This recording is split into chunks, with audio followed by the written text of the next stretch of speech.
বোঝা যায় না, দেখা যায় না, ও তো হরিণ। খাবার দিয়ে শুধু একটু করে আওয়াজ সময় দেখলাম, আবার সবাই দেখি।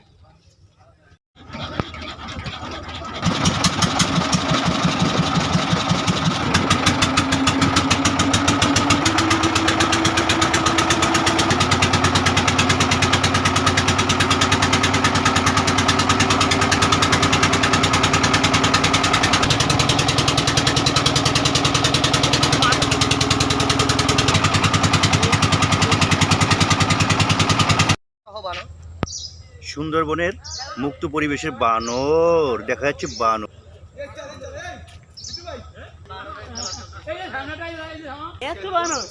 দাঁড়া তো দোগলা একটা ছবি তুলি।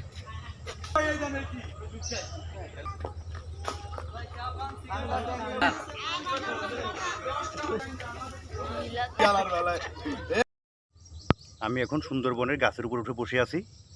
একটু আগে একটা রয়্যাল বেঙ্গল বাঘ দেখেছি আমরা, সেই বাঘের ভয়ে আমি এখন এই যে বড় গাছের মাথায় উঠে বসে আছি। চারদিকে অনেক হরিণ দৌড়চ্ছে, শিয়াল বানর ভরপুর সুন্দরবনের ভিতরে। আমরা এখন গভীর অরণ্যে চলে এসেছি। এখান থেকে বেরিয়ে যাওয়ার পথ খুঁজতে হবে, ধীরে ধীরে আমরা বের হয়ে যাব। একদম এই যে আমি গাছের মাথায় উঠে চড়ে বসেছি, ভয় করছে আমাকে। অনেক দুর্ধর্ষ একটা প্রাণী বাঘ দেখেছি আমরা। আমরা এখানে অনেক সময় অবস্থান করব। আমরা গভীর জঙ্গলে চলে এসেছি, পথ হারিয়ে ফেলেছি, পথ খুঁজে পাচ্ছি না। আমরা আস্তে আস্তে বের হয়ে চলে যাব।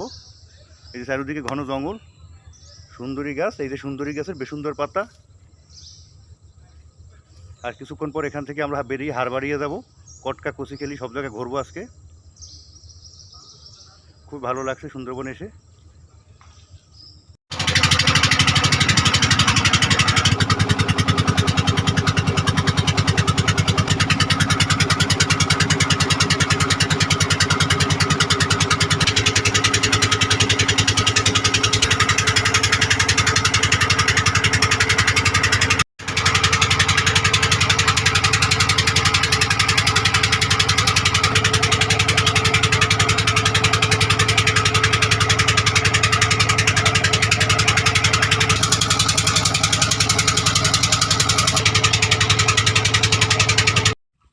আমরা আছি এখন গভীর জঙ্গলে, একদম জঙ্গলের ভিতরে ট্রলার নিয়ে চলে এসেছি। এই যে খালটি দেখা যাচ্ছে, ওই খালটা, ওই ছোটো খালটার ভিতরে একটা কুমির আমরা দেখেছি। ওইখানে একটা কুমির জেগে আছে। আমরা মাছ ধরার চেষ্টা করি। এদিকে ট্রলার আর যাবে না। অবৈধ শিকারীরা খালে বিষ ছাড়ছে, যেন অনেকগুলো মাছ ভেসে উঠছে। একেবারে গভীর অরণ্যে আমরা চলে এসেছি, সুন্দরবনের একদম গহীনে, অনেক দূরে। এদিকে আসাটা অতটা সমস্যা না, তারপরে আমরা অনেক রিস্ক নিয়ে এসেছি। এখানে এই খালের চারদিকে জঙ্গল,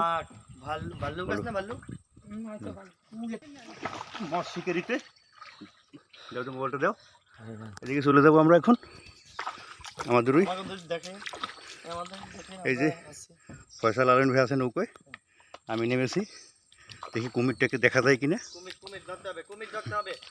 আমরা এই যে গহীন সুন্দরবনে চলে এসেছি। এখন এই খালে বিষ প্রদান করছে ভুয়া মৎস্য চাষিরা, অবৈধ মৎস্য শিকারীরা।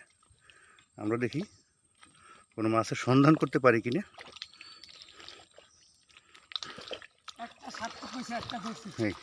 ভাই মাছ ধরে নিয়ে আসে। ভাই কি মাছ ধরতে পারছে? একটা এই যে বাইলে মাছ ধরা হয়েছে এখানে একটা। এই যে সুন্দরবনের কালো বাইলে এবার আমরা ধরলাম।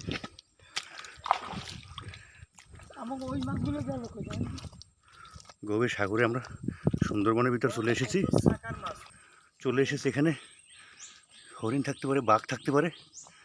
খুব আতঙ্কিত, ভয়াবহ একটি জায়গা আমরা যেখানে চলে এসেছি। খুব ভয়ঙ্কর একটি জায়গা। এর চারদিকে একেবারে গভীর সুন্দরবনে চলে এসেছি। একেবারে যে কোনো মুহূর্তে চলে আসতে পারে। একেবারে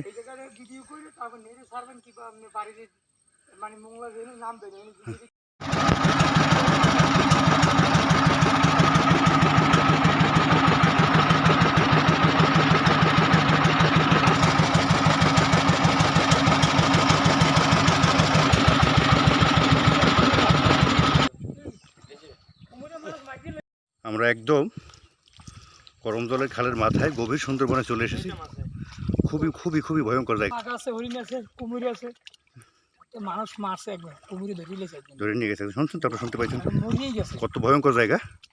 একটা লোককে কুমিরে এখান থেকে আরেকজনের পা ধরে টান নিয়ে গেছে, সে বাচ্চা রয়েছে। সে বেঁচে আছে।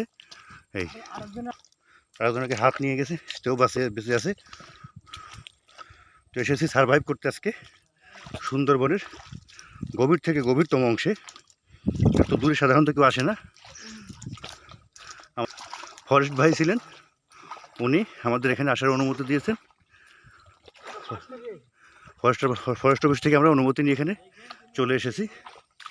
এত গভীরে কখনো কেউ আসে না, আমরা এখানে এসেছি। খুবই খুবই, আপনারা না দেখলে বুঝতে পারবেন না যে জায়গাটা কতটা ভয়ঙ্কর, অত্যন্ত ভয়ঙ্কর, শুনশান নিরাপত্তা। যে কোনো মুহূর্তে আসতে পারে বাঘ। একটু আগে এই খালের মোহনাটা আমরা একটা কুমির ছিল, কুমিরটা দিকে নেমে চলে গেছে।